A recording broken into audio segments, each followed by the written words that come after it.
మీ personal interviews మరియు వ్యాపార ప్రకటనల కొరకు ఈ నెంబర్ని సంప్రదించండి. సార్ ఇప్పుడు ఒక్కొక్క మాట మాట్లాడుకుందాం.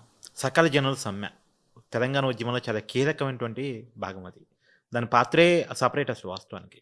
అయితే అప్పుడు ముఖ్యమంత్రిగా ఉన్నటువంటి కిరణ్ కుమార్ రెడ్డి గారు మిమ్మల్ని పిలిచి, విఠల్ నీకు ఎమ్మెల్సీ ఇస్తాను, నువ్వు రాజకీయాల్లోకి వద్దు కానీ, నీకు ఇంట్రెస్ట్ ఉంది, మీది త్యాగాల కుటుంబం, కానీ సకల జనుల సమ్మెను విరమించేటట్టు చెయ్యి అని మీకు ఆఫర్ ఇచ్చాడట. కానీ వదులుకొని నాకు ఉద్యమం మాత్రమే కావాలని మీరు అన్నారనేది అసలు ఏం జరిగింది? రెండు రకాల అప్పుడున్నటువంటి నాయకులు ఇవాళ మీరు మనసు విప్పి మాట్లాడుతున్నారు కాబట్టి చెప్పాల్సి వస్తుంది. ఈ విషయాలు బయట చాలామందికి చెప్పలేదు కూడా. రాజశేఖర రెడ్డి గారు 2008లో ఎప్పుడైతే 16/610 జియోని ఒక అద్భుతమైనటువంటి పోరాటంగా తీసుకొని గిరిలాన్ కమిషన్ తోటి నిండు శాసనసభని 15 రోజులు అసెంబ్లీని స్లాట్ అంటాం కదా, అసెంబ్లీ మొత్తం స్టాల్ చేసినట్టుగా బంద్ చేసినటువంటి కార్యక్రమాలు మేము తీసుకున్నాం. అప్పుడు రాజశేఖర రెడ్డి గారు ఒక ఇంటెలిజెన్స్ ఐబీ డిఎస్పీని పిలిపించుకొని నన్ను స్వతహాగా వారి ఇప్పుడున్నటువంటి రాజశేఖర రెడ్డి గారు కిరణ్ కుమార్ రెడ్డి గారు కూడా ఆఫర్ ఇచ్చారు. రాజశేఖర రెడ్డి గారే పిలిపించి, ఎందుక ఇవంతా ఏంది, ఆంధ్ర ఏంది, తెలంగాణ ఏంది, అన్ని ప్రాంతాలని అభివృద్ధి చేయడానికే నేను ఇవాళ జలయజ్ఞం అనే కార్యక్రమం అద్భుతంగా తీసుకుంటే మీరేంది అసలు మీరే ఉచిగొల్పుతున్నారు, రాజకీయ నాయకులని ఏమైనా చేయగలుగుతాం, మీలాంటి వాళ్ళు ఉసిగొల్పడంతో మాకు కష్టమవుతుంది ఈ ఉద్యమాన్ని కంట్రోల్ చేయడం, మీకు ఎందుకు రాజకీయాలు, మీ ఆర్థిక పరిస్థితి ఏంది, మీ పరిస్థితులు ఏంటి, మీ కుటుంబ నేపథ్యం ఏంటి, హ్యాపీగా పబ్లిక్ సర్వీస్ కమిషన్ మెంబర్గా ఇస్తాను పొమ్మని ఆ రోజు నాకు ఇచ్చారు ఆఫర్ 2008లో. అన్నాను, సార్ మీ ఆఫర్కి చాలా సంతోషం, ధన్యవాదాలు, కానీ తెలంగాణ రాష్ట్ర సాధన దిశగా మేము ప్రజల కోసం కొట్లాడుతుంది తప్ప మీకు ఇబ్బంది పెట్టాలన్న ఉద్దేశం కాదు. ఒక రాష్ట్ర సాధన ఒక విశాలమైన దృక్పథం. ఆంధ్రప్రదేశ్ ఎట్టయితే కలిసిపోయినాయో విడిపోవాలని ప్రజలు అనుకుంటున్నారు కాబట్టి దానికి అనుగుణంగా మేము పోరాడుతున్నాం. ఈ పోరాటాన్ని మీరు వ్యక్తిగతంగా తీసుకోవద్దు, ఇది ఒక ప్రజా ఉద్యమం, ప్రజల పోరాటం. మీరు ఒప్పుకోకపోవచ్చు కానీ 2 రాష్ట్రాలు విభజన జరిగితేనే అటు ఆంధ్ర ప్రాంతం బాగుపడుతుంది, తెలంగాణ ప్రాంతం బాగుపడుతుంది. ఆ ఉదయం ఆయనతో వాదించిన వ్యక్తి నేను, రాజశేఖర రెడ్డి గారిని. ఆంధ్ర ప్రాంతంలో నేను చెప్పాను ఆయనకు, సార్ మీరు ముఖ్యమంత్రి ఉన్నారు సార్, ఆంధ్రలో ఈ నిమ్స్ ఎందుకు లేదు, ఆంధ్రలో ఒక హైదరాబాద్ యూనివర్సిటీ ఎందుకు లేదు, ఆంధ్రలో డిఎంఆర్ ఎందుకు లేదు, ఆంధ్ర డిఫెన్స్ కంపెనీస్లు ఏం లేవు, ఎందుకు మీరు మరి ఆంధ్ర ప్రాంతం డెవలప్మెంట్ గురించి ఆలోచించట్లేదు అని అంటే ఆయన నన్నే క్లాస్ వీకడానికి వచ్చిన ఒక జోకిగా తీసుకొని, సరేనా ఆయన ఇష్టం, నీలాంటోడు ఉండబట్టి ఇట్లా ఉద్యమాలు నడుస్తున్నాయి అని ఒక సెటైరికల్గా భుజం తట్టి మనసులో ఏం పెట్టుకోకుండా పంపించిన గొప్ప వ్యక్తి నేను. అంటే రాజకీయాలకు అతీతంగా రాజశేఖర రెడ్డిగా నా కోణంలో చూస్తాను నేను. సరే, మీ వాదాన్ని వ్యతిరేకించినా సరే, ఎగ్జాక్ట్లీ మీకు ఆఫర్ ఇచ్చి లొంగ తీసుకుందాం అనుకున్నా సరే, లొంగకపోయినా సరే అప్రిషియేట్ చేసి పంపించారు తప్ప ఏమనలేదు. ఓకే. తర్వాత సరే కొంతమంది రాజకీయ నాయకులు మా పైన ఆంధ్ర ప్రాంతం, ముఖ్యంగా రాయలసీమ ప్రాంతం కొంతమంది నాయకులు కక్షగట్టి 14 మంది ఎమ్మెల్యేలు, 1 కాదు 2 కాదు 14 మంది ఎమ్మెల్యేలు నేను ఇచ్చిన స్టేట్మెంట్స్ కావచ్చు, నేను చేసినటువంటి ప్రకటనలు కావచ్చు, ఇవన్నీ పేపర్ స్టేట్మెంట్ కటింగ్ పెట్టి రాజశేఖర రెడ్డి గారికి ఇచ్చారు. రాజశేఖర రెడ్డి గారికి ఇస్తే ఆయన ఏదో క్యాజువల్గా సంతకం పెట్టాడు, అది ఫైలు మూమెంట్ అయింది, డిస్మిసల్ స్టేజ్కి వెళ్ళాలని చేసిరు, ఆ ప్రయత్నం చేశారు. రాజశేఖర రెడ్డి గారు మళ్ళీ గెలిచిన తర్వాత ఆయన లేకపోవడం, ఆ ఫైల్ ఎక్కడో మూలకు పోవడం అనేది జరిగింది. అది ఇట్స్ ఫ్యాక్ట్. అంటే మా వ్యక్తిగతంగా నా పైన దాడుల సంగతి చెప్తాను, ఎందుకంటే నేనే దాడులు జరిగినా నేను చెప్పలే. మీరు మొదటిసారి నాకే జర్నలిస్ట్ క్వశ్చన్ అడగలేదు, మొదటిసారి మీరు అడుగుతున్నారు కాబట్టి. ఆ రోజులు ఎందుకు చెప్పలేదంటే లక్షలాది మంది మా వెనకాల ఉన్నారు, వేలాది మంది ఉద్యోగులు మా వెనకాల ఉన్నారు. ఇప్పుడు సైన్యంలో సైనాధికారినే కొట్టగలిగితే సైన్యం వారిపోతుంది. అవును, మేము చేస్తున్న పోరాటం అట్లాంటిది. సో సైనాధికారికే నష్టం జరిగితే సైన్యం నిలబడదు, చెల్లాచెదరవుతుంది. సో కాబట్టి సైనాధికారికి ఎన్ని రకాల ఒత్తిడి వచ్చినా, ఎన్ని రకాల వ్యక్తిగతంగా అవమానాలు జరిగినా, వ్యక్తిగతంగా నష్టం జరిగినా ఒక ఆత్మస్థైర్యం కోల్పోవద్దు. అంటే మా ఉద్యమకారులు ఆత్మస్థైర్యం కోల్పోవద్దని నా టార్గెట్స్ నేను ఎప్పుడు చెప్పలే. సో కిరణ్ కుమార్ రెడ్డి గారు కొంత ఎక్స్ట్రీమ్గా మా పైన టార్గెట్ చేశారు. సకల జన సమ్మె కావచ్చు, సాయనికర కావచ్చు, సాగరహారం కావచ్చు. సరే, వాళ్ళ ఆ రోజు మీకు తెలుసు కిరణ్ కుమార్ ఇప్పుడు మా బీజేపీ పార్టీలో ఉన్నారు, అది మీ పార్టీలోనే ఉన్నారు. వ్యక్తిగతంగా నాకు చాలా మంచి వ్యక్తి. ఆయన స్పీకర్గా ఉన్నప్పుడు కూడా నాకు పరిచయం. కానీ ఆయన ఒక సమైక్యాంధ్ర నిదానాన్ని ఎత్తుకున్నాడు, మేము తెలంగాణ ఉద్యమాన్ని ఎత్తుకున్నాం.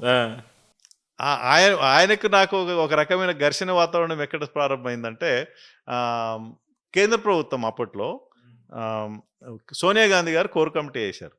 మీకు ఐడియా ఉంది, సకల సమ్మె ఇవన్నీ అయిపోయాయి. అవును అవును సోనియా గాంధీ గారు కోర్ కమిటీ వేసిన తర్వాత ఆంధ్ర ప్రాంతం నుంచి కిరణ్ కుమార్ రెడ్డి గారు ఎందుకు రాష్ట్రం సమైక్యంగా ఉండాలని ఎందుకు కోరుకుంటున్నారో ఆయన రిప్రజెంట్ చేయాలి, because as a chief minister of state. అవును అవును అవును సో తెలంగాణ ప్రాంతం నుంచి ఒకళ్ళతో పుచ్చుకున్నటువంటి అప్పుడు డిప్యూటీ సీఎం దామోదర్ రాజనరసింహ గారు, ఇప్పుడు హెల్త్ మినిస్టర్ గా ఉన్నారు.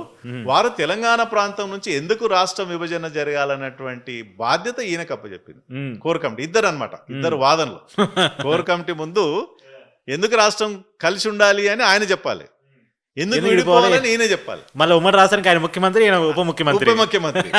సో ఆ కోణంలో దామోదర్ రాజు మాకు బాగా చాలా పరిచయము.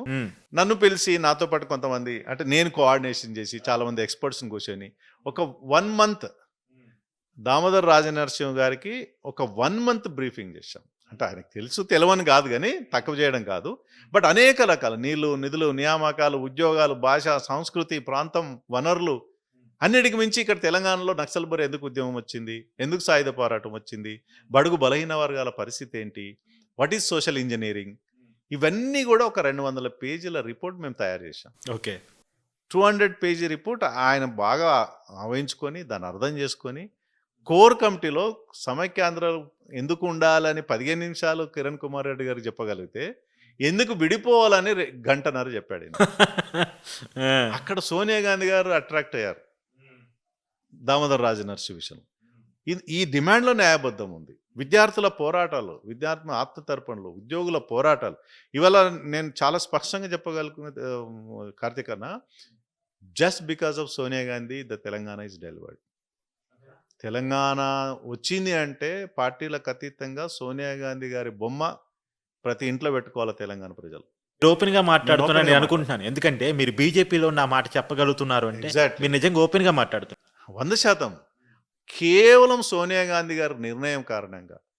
సోనియా గాంధీ గారు కూడా ఎందుకు నిర్ణయం తీసుకున్నారు, ఇక్కడ రాజకీయ పార్టీల పోరాటాన్ని ఆమె ఎప్పుడు పట్టించుకోలేదు. రాజకీయ పార్టీల రాజకీయ అవసరాల కోసమే చూసింది. కానీ విద్యార్థుల పోరాటాలు, విద్యార్థుల ఆత్మబలిదానాలు, ఉద్యోగులకు ఏం సంబంధం, ఉద్యోగులు సకల జన సమ్మె 42 రోజులు ఎందుకు రోడ్ల మీదకి వచ్చారని అర్థం చేసుకొని 31వ తారీఖు జీతం చేసుకోవాలి. 2 దసరాకు దీపావళికి జీతాలు లేవన్నా. అవును, 2 పండుగలు పోయినాయి అప్పుడు. అవును. సో అక్కడ దామోదర్ రాజనరసింహ గారు ఇచ్చినటువంటి సోషల్ ఇంజనీరింగ్ రిపోర్ట్, ఇక్కడ ఎందుకు సాయుధ పోరాటం వస్తుంది, ఎందుకు నక్సల్బరి ఉద్యమం ఇక్కడే ప్రారంభమైంది, ఎందుకు తెలంగాణ ఉద్యమం పదే పదే పదే ఇక్కడ నడుస్తూ ఉందని ఆమె అర్థం చేసుకుంది. ఆ కాజును అర్థం చేసుకుంది. కాబట్టి తెలంగాణ ప్రజల మనోభావాలను అర్థం చేసుకొని ఈ దామోదర్ గారు ఇచ్చినటువంటి రిపోర్ట్ ద్వారా ఆమె అర్థం చేసుకొని she has strongly taken a decision to deliver Telangana. మీరు ఆమె నిర్ణయాన్ని దేశ ప్రజల్లో, దేశ పార్లమెంట్లో 542 మందిలో కొద్ది మంది తప్ప అందరూ వ్యతిరేకించారు. అంటే నేను రాజకీయాల పార్టీలకు వ్యతిరేకంగా అతీతంగా చెప్తాను. ఆమె స్టబన్గా నిలబడ్డది పార్లమెంటు వేదికగా. తెలంగాణ ఎంపీలు పోరాడినా, వద్దని ఆంధ్ర ప్రాంత ఎంపీలు పోరాడినా, దానికి బెంగాలీ లాంటి ఎంపీలు తోడైనా, నాకు తెలిసి పార్లమెంట్లో అంత గందరగోళమైన వాతావరణంలో బిల్లు పాస్ అయిన ఈ దేశ చరిత్ర ఇంకోటి లేదు. తలుపులు మూసి కేవలం ఒకే ఒక బిల్లు 1947 నుంచి టిల్ టుడే అంత గందరగోళంగా తలుపులు మూసేసి పెప్పర్ స్ప్రెడ్ చేసేసి ఒక యుద్ధ వాతావరణం సృష్టించినా సరే సోనియా గాంధీ యొక్క స్టబన్ నిర్ణయం కారణంగా అది బిల్లు పాస్ అయింది. ఒకవేళ ఆమె అంత స్ట్రాంగ్ నిర్ణయం తీసుకోకుండా ఉండి ఉంటే ఇవాళ తెలంగాణ ఇంకెప్పటికి వచ్చేదో రాదో మాకు తెలియదు కాదు.